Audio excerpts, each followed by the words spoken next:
नमस्कार माऊली, नमस्कार. नरकासुर हा अपप्रवृत्तींचं प्रतीक.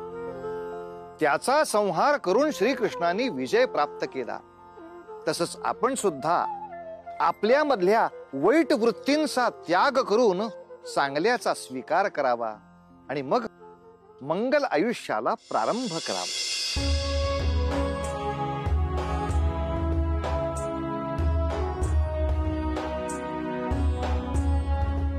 सत्यभामा, नरकासुराच्या वधास त्याचा अहंकार आणि अधर्मी वृत्ती कारणीभूत ठरले.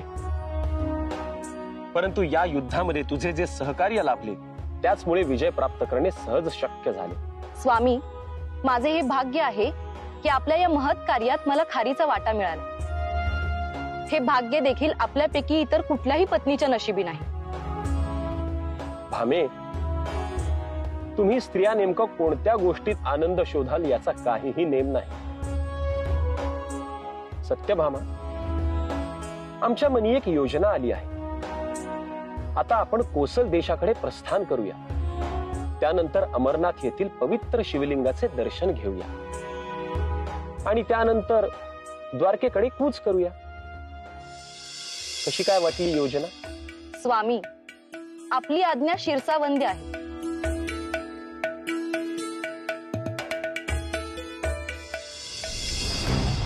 कोसल देश, तेथे जायचे काय प्रयोजन असावे? स्वामी, आपल्या प्रयोजनातील बाकी सारे रास्ते आहेत, परंतु कोसल देशात जाण्याचे काय नियोजन? असे तर नाही ना, तेथील राजकन्या सत्तेच्या स्वयंवराची वार्ता आपल्या कानी आली आहे? काय? घ्या, आम्हास तर हे ज्ञातच नव्हते. ही वार्ता आता मला तुझ्याकडनं कळाली. स्वामी, मी आपणास अधिक ओळखून आहे. मग मला ओळखत असूनही तू हा प्रश्न मला का विचारावास?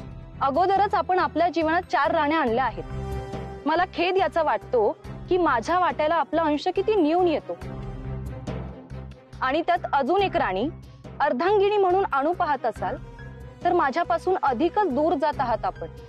सत्यभामा, प्रेम ही कालानुरूप वृद्धिंगत होत जाणारी भावना आहे. ती कुठलीही भौतिक वस्तू नाही. जर 2 जीवांमध्ये असलेले प्रेम हे प्रामाणिक असेल तर त्यात असुरक्षित का व्हावे? स्वामी, आपण पुन्हा एकदा निव्वळ शब्दांचा खेळ करता आहात. आपल्या सोबत स्पर्धा करणे आणि विजयी होणे हे केवळ अशक्यच.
जगण्याला काही अर्थ उरलेला नाही. काय करू मी जगून? कोण स्वीकार करेल आता माझा?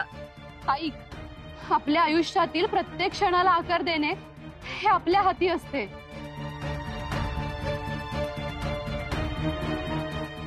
आता हे तुझे दायित्व आहे. खरे आहे, परंतु माझ्या जगण्याला योग्य ती दिशा मिळायला हवी. निश्चित तो अर्थ प्राप्त व्हायला हवा. ते कोण करेल? जेव्हा आपल्या आयुष्याचा उतारा आपल्या हाती नसतो तेव्हा त्या सर्व चिंता विधात्याच्या चरणी सोडून द्याव्यात. म्हणजे ज्याने तुला हे नवीन जीवन बहाल केले त्यालाच आता तुझी काळजी. तोच आता तुला मार्ग दाखवेल. साक्षात श्री विष्णू, द्वारकाधीश श्री कृष्ण. प्रभू दर्शन द्या प्रभू. तुम्हाला एकदा सांगितलंय ना, प्रभू श्रीकृष्ण तुम्हाला सत्ता दर्शन देऊ शकणार नाहीत. तुर्तास आपण इथून निघून जावे. निघून जाऊ? कुठे? आम्ही सारे असहाय्य परमेश्वराच्या चरणी नाही येणार तर कुठे येणार? आणि आता भगवंत देखील आम्हाला दर्शन देणार नसतील तर मृत्यू हा एकमेव पर्याय उरतो आहे. प्रभू दया करा, प्रभू दया करा. शांत व्हा, शांत व्हा. प्रभू, आम्ही आपल्या दर्शनासाठी आतुर झालो आहोत. आता आपणच आमचे तारणहार आहात. प्रभू दया करा. शांत व्हा. तुम्ही सगळ्या इतक्या का व्यथित झाला आहात? नक्की काय परिस्थिती आहे हे आम्हास कथन करावे. प्रभू, काय आणि किती सांगावे? तुम्हा सर्वांची स्वामींनी त्या नरकासुराच्या जाचातून सुटका केली आहे. आता तुमचे नवीन जीवन तुम्ही आनंदाने व्यतीत करू शकता. तरी आपण आज कोणते दुःख सतावते आहे? प्रभूंनी आमची सुटका केली त्याबद्दल आम्ही त्यांचे अजन्म ऋणी आहोत. त्या पश्चात आम्ही सर्वजणी 16 सहस्त्र स्त्रिया आपापल्या गृही परतलो. ह्याच अपेक्षेने की आमच्या घरची आपली माणसे आम्हाला आनंदाने स्वीकार करतील. परंतु परंतु परंतु काय? परंतु प्रभू, आमच्या त्याच आपल्या माणसांनी आमच्या घराची द्वारे आमच्यासाठी कायमची बंदिस्त करून ठेवली आहेत. कारण त्यांच्या नजरेत आता आम्ही कलंकित आहोत, भ्रष्ट आहोत. आम्हा कुणालाही आमच्या रक्ताच्या माणसांनी स्वीकारले नाही. काय किती अमानुष वागणूक आहे. होय देवी, हे सत्य विदारक आहे. परंतु आमच्यापैकी कितीतरी माता भगिनींनी आपले जीवन संपवण्याचा प्रयत्नही केला.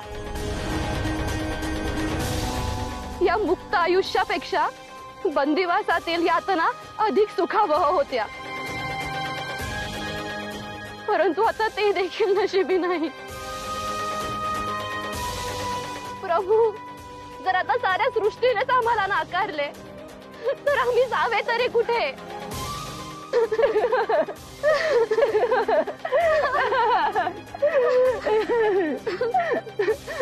शांत व्हा.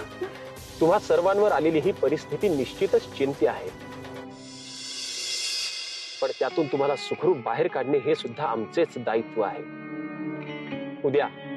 उद्या पहाटे तुम्ही 16 सहस्त्र स्त्रियांनी या नगरीच्या प्रमुख चौकात यावे. तेथे योग्य तो निर्णय घेतला जाईल.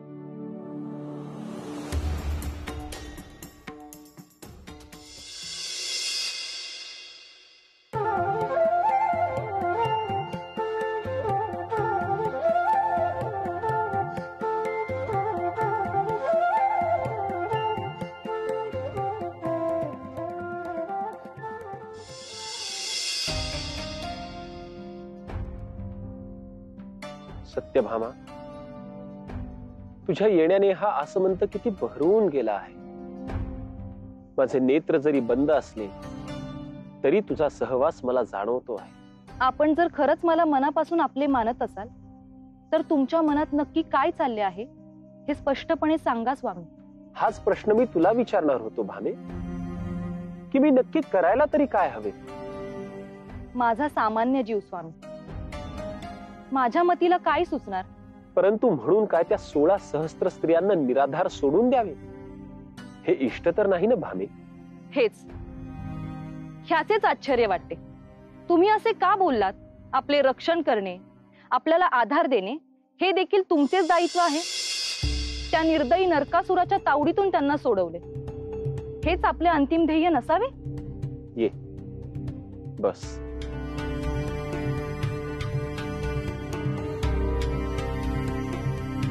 या नदीकडे बघ. यात अनेक जलचर वास करतात. कोणी कोणाचे मित्र आहेत तर कोणी कोणाचे शत्रू आहेत. परंतु जेव्हा या नदीला पूर येतो तेव्हा ते एकमेकांचा जीव वाचवतात. तेव्हा कोणीच कोणाचा मित्र नसतो आणि शत्रू नसतो. कारण त्यांच्यामध्ये समूह भावना असते, माणुसकी असते, जी प्रत्यक्ष मनुष्यातूनच लुप्त झाली आहे. नरकासूर जे वागला ते माणुसकीला काळीमा फासणारेच होते, परंतु त्या सर्व स्त्रियांच्या रक्ताची माणसे जे वागले ते काय कमी अपराधी कृत्य होते नरकासुरापेक्षा?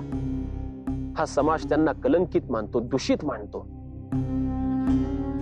पण त्यात त्या बिचाऱ्या स्त्रियांचा काय प्रमाण? त्या तर आजही यातना भोगतच आहेत, आणि ते देखील त्यांनी न केलेल्या अपराधाची. आणि त्यांच्या पदरी अजून अमानुष वागणूक देणे हे मला कदापिही सहन नाही होणार भावे. आपण हे सत्यकथन करता आहात स्वामी, परंतु आपण काय ठरवले आहे? ठरवले अद्याप काहीही नाही, परंतु मी जो काही निर्णय घेईन त्यात मला तुझा आधार आणि सहकार्य अपेक्षित आहे, जे मला मिळेल ना भावे? स्वामी, तुमच्या निर्णयावर अवलंबून असेल तो.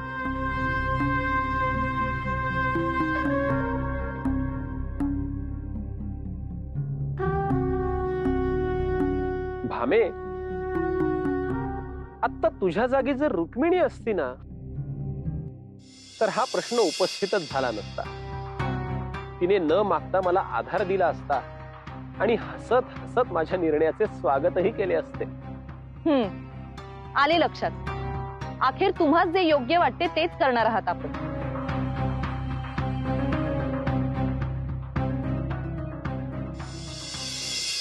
द्वारकाधीश श्री कृष्ण महाराज जय तू, जय तू, जय तू, जय तू.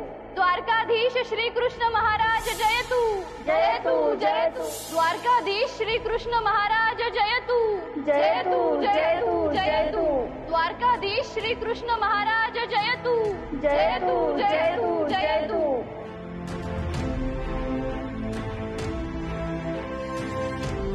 कुणा निंदकावर आणि कुणा शत्रूवरही येऊ नये अशी दुर्दैवी वेळ तुमच्यावर ओढवली आहे. तुमच्याच आप्त स्वकीयांनी तुम्हाला तुमच्या घरातून आणि मनातून दूर लोटले आहे, परंतु तुमच्यापासून तुमचा स्वतंत्रपणे जगण्याचा अधिकार कोणीही हिरावून घेऊ शकत नाही, आणि तेच खरे स्त्रीधन आहे. म्हणूनच मी द्वारकाधीश श्रीकृष्ण तुम्हा सर्वांना अभय देतो आहे. माझा प्रिय सखा अमात्य आणि सात्यकी आणि यादवी सेना यांनी एकच धागा आणि त्यात गुंतलेला एकच कृष्णमणी असे 16 सहस्त्र मंगळसूत्रे सिद्ध केली आहेत, जे तुमचे खरे स्त्रीधन असेल. मी द्वारकाधीश श्रीकृष्ण तुम्हा 16 सहस्त्र स्त्रियांचा पत्नी म्हणून स्वीकार करत आहे, पत्नी म्हणून स्वीकार करत आहे, पत्नी म्हणून स्वीकार करत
काही नाही. आपल्या पत्नीची किंचित देखील काळजी नाही. काय म्हणावे या आचरणास? जर दिलेला शब्द पाळता येत नसेल तर तो शब्द द्यावा तरी का म्हणते मी.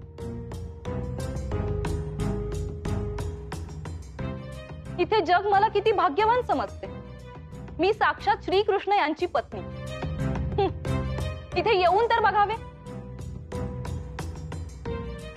काय आहे माझ्या पदरी.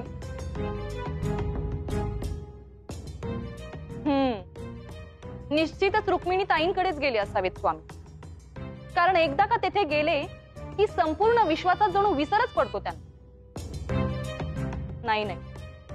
आणि आता तर काय, आता 16 सहस्त्र पत्नी लाभल्या आहेत ना त्यांना. मग कोण ही सत्यभामा? पण नाही, आज मी ऐकून घेणार नाही. आज माझा राग पराकोटीला गेला आहे आणि त्यांना सामोरे जावेच लागेल.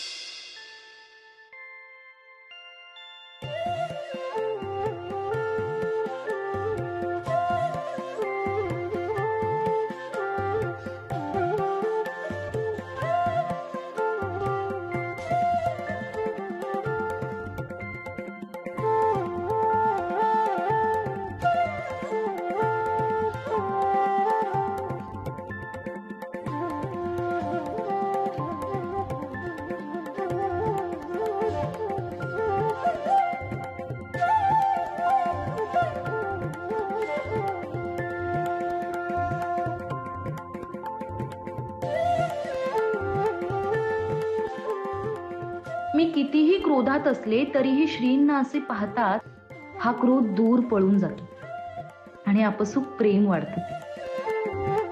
त्यांची ही बासरी मला त्यांच्या आणखी जवळ घेऊन येते. माऊली, प्रेम ही अशी एक संकल्पना आहे की जी नेहमी वाढत जाते, दृढ होत जाते. म्हणून तर भगवंतांच्या इतक्या राणे असून देखील सत्यभामेवरचं त्यांचं प्रेम तसूभर देखील कमी झालेलं नाही. आणि म्हणून तर त्यांच्या प्रेमाचा दाखला नेहमीच आपण देत असतो. तसंच त्यांच्या जीवनात सत्यभामेचं किती महत्व आहे ते नरकासुर वधानं अधोरेखित केलं जातं. पाप कितीही शक्तिशाली असलं तरी पुण्यासमोर ते उणच ठरतं, ही शिकवण आपल्याला या कथेतून मिळते. असो, अशीच एक रंजक कथा घेऊन भेटूया पुढील भागात. तोवर उतू नका, मातू नका, घेतला वसा टाकू नका.